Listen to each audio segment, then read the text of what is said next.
ஓராயிரகில் செய்த புத்தம் புதிய மெத்தை உந்தன் மேனி என்று உனக்கு தெரியுமா? சீனச்சுவரை போலே இந்த காதல் கூட இன்னும் நீளமாகும் உனக்கு தெரியுமா?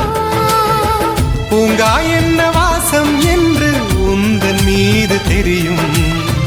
தந்தம் என்ன வண்ணம் என்று உன்னை பார்க்க தெரியும். காதல் வந்த பின்னாலே கால்கள் ரெண்டும் காற்றில் செல்லும். கம்பன் செல்லி சேர்ந்துதான் கவிதை எழுதியது. எந்தன் முன்பு வந்துதான் பெண்ணாய் நிற்கிறது. பெண்ணே நீயும் பெண்ணா?